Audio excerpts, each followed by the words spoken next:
की सीमा से लगे एक छोटे से गांव कालीबास में वर्षों से एक अजीब परंपरा चली आ रही थी। गांव के हर घर के मुख्य दरवाजे पर मेहंदी से बने हाथों की छाप दिखाई देती थी। ये कोई त्योहार की रस्म नहीं थी।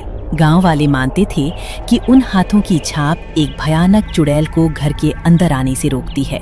सूरज ढलते ही गांव के लोग अपने दरवाजे बंद कर लेते थे। रात में कोई बाहर नहीं निकलता था। लेकिन गांव में रहने वाले कुछ नए लोग इस बात को अंधविश्वास समझते थे। उनमें से एक था रघुवीर। एक शाम वो चौपाल पर बैठा था। हवा में अजीब सी ठंडक थी। मैं आज तक समझ नहीं पाया कि आखिर ये मेहंदी के हाथों की छाप लगाने से कौन सी ताकत घर में आने से रुक जाती है। अगर कोई चुड़ैल सच में है तो वो दीवार फांद कर भी अंदर आ सकती है। बेटा, कुछ बातें समझ से नहीं बल्कि अनुभव से पता चलती हैं। मेरे दादा ने अपनी आंखों से उस चुड़ैल का आतंक देखा था और उसी दिन से पूरे गांव में ये परंपरा शुरू हुई थी। मैंने भी बचपन से सुना है कि जिस घर के दरवाजे पर मेहंदी के हाथ मिट जाते हैं उस घर में कोई ना कोई अनहोनी जरूर होती है। मुझे तो ये सब डर फैलाने वाली कहानियाँ लगती हैं। आज के जमाने में भी लोग ऐसी बातों पर भरोसा करते हैं, ये सोचकर हैरानी होती है।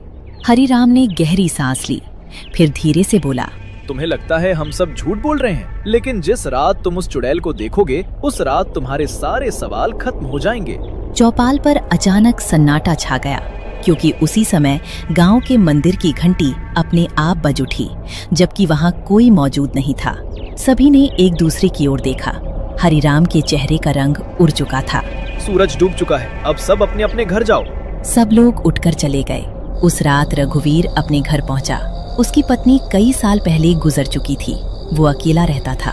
घर के बाहर दरवाजे पर मेहंदी के 2 बड़े हाथ बने हुए थे। उसे देखकर वो मुस्कुराया, फिर पानी लाकर उन हाथों को धोने लगा। कुछ ही मिनटों में मेहंदी की छाप मिट गई। रात करीब 12 बजे पूरा गांव अंधेरे में डूबा हुआ था। अचानक रघुवीर की नींद खुल गई। उसे ऐसा लगा जैसे कोई उसके घर के बाहर धीरे धीरे चल रहा हो। तभी उसे एक और आवाज सुनाई दी, इस बार घर के दरवाजे से। वो धीरे धीरे दरवाजे के पास पहुंचा। आवाज अचानक बंद हो गई। फिर एक औरत की आवाज सुनाई दी, रघुवीर, दरवाजा खोलो, मैं रास्ता भटक गई हूँ। रघुवीर चौंक गया। वो दरवाजा खोलने ही वाला था कि अचानक उसकी नजर दरवाजे की दरार से बाहर गई और जो उसने देखा उसके पैरों तले जमीन खिसक गई। दरवाजे के नीचे दिखाई देने वाले पैरों की एड़ियां उल्टी थीं। रघुवीर का गला सूख गया। बाहर खड़ी चीज धीरे धीरे हंसने लगी। तुमने मेहंदी के हाथ मिटा दिए हैं रघुवीर, अब मैं तुम्हें देख सकती हूँ। कुछ देर बाद आवाजें बंद हो गईं। सुबह होते ही वो चौपाल पहुंचा। क्या हुआ, रात भर सोए नहीं क्या? वो सच है, मैंने उसे देखा था। उसने सारी बात बता दी। अब वो तुम्हें पहचान चुकी है। एक बार जिसकी पहचान वो कर लेती है उसका पीछा कभी नहीं छोड़ती। ये सुनकर रघुवीर के शरीर में सिहरन दौड़ गई। पूरा गांव दहशत में आ गया। अब किसी को शक नहीं था कि चुड़ैल वापस आ चुकी है। हरिराम ने उसी शाम पूरे गांव की बैठक बुलाई। अगर हमने जल्दी कुछ नहीं किया तो एक एक करके गांव के लोग गायब होते जाएंगे। हमें उस चुड़ैल की कमजोरी ढूंढनी होगी। मेरी दादी कहा करती थी कि उस चुड़ैल का संबंध गांव के पुराने पीपल के पेड़ से है। शायद वहीं उसका ठिकाना हो। अगर ऐसा है तो आज रात हमें वहां जाकर सच्चाई पता करनी होगी, चाहे जान ही क्यों ना चली जाए। शाम ढलते ढलते पूरे कालीबास गांव में डर का माहौल फैल चुका था। पुरुष चौपाल पर इकट्ठा थे।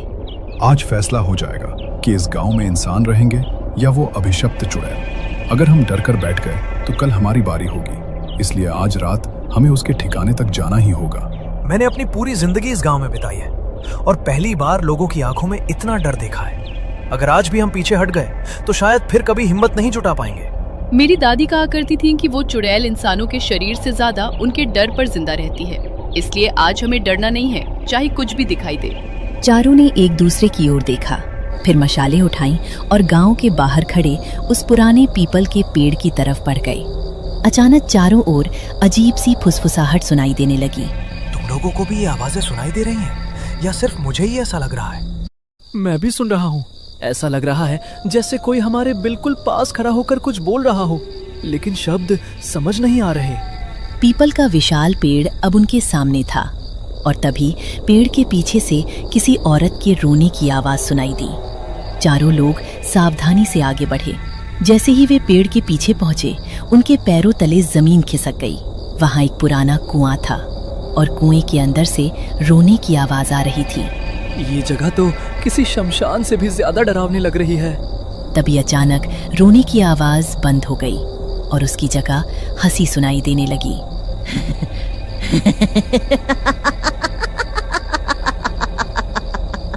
बहुत सालों बाद कोई खुद मेरे पास आया है। चारों लोगों ने पीछे मुड़कर देखा और उनके शरीर सुन्न हो गए। पीपल की एक मोटी शाखा पर एक औरत बैठी थी। आंखें पूरी सफेद थीं। उसकी उंगलियों के नाखून किसी जानवर के पंजों जैसे लंबे थे। हे भगवान! चुड़ैल धीरे धीरे पेड़ से नीचे उतरी। तुम लोग सोचते हो कि मेहंदी के हाथ मुझे रोक सकते हैं? वो सिर्फ मुझे कमजोर करते हैं, लेकिन मैं कभी पूरी तरह नहीं रुकती। तू आखिर है कौन और हमारे गांव के लोगों को क्यों मार रही है? चुड़ैल की आंखें चमक उठीं। फिर वो भयानक आवाज में बोली, 100 साल पहले इसी गांव के लोगों ने मुझे जिंदा कुएं में फेंक दिया था। मैं निर्दोष थी, लेकिन उन्होंने मुझे डायन समझ लिया। कई दिनों तक मैं इसी कुएं में भूखी प्यासी तड़पती रही। फिर मेरी मौत हो गई और उसी दिन मेरा बदला शुरू हुआ। अचानक हवा और तेज हो गई। पेड़ की शाखाएं जोर जोर से हिलने लगीं। अगर गांव वालों ने गलती की थी तो उसकी सजा आज के लोगों को क्यों दे रही है? क्योंकि इस गांव का हर इंसान उसी पाप का हिस्सा है। जब तक आखिरी व्यक्ति नहीं मरता, मेरा बदला पूरा नहीं होगा। तभी कमला को अचानक अपनी दादी की बात याद आई। मुझे याद आया, दादी कहती थी कि उस चुड़ैल को मरने से पहले गांव के पुजारी ने गंगा जल से बांधने की कोशिश की थी। तभी से उसे गंगा जल से सबसे ज्यादा डर लगता है।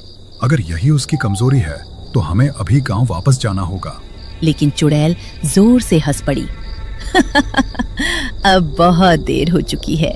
गणपत बुरी तरह घायल हो चुका था। भैरो और हरिराम उसे सहारा देकर किसी तरह गांव की ओर भागे। चुड़ैल उनका पीछा कर रही थी। उसकी चीखें पूरे जंगल में गूंज रही थीं। जब वे गांव पहुंचे तब आधी रात हो चुकी थी। हर घर के लोग जाग चुके थे। हरिराम ने पूरी बात सबको बता दी।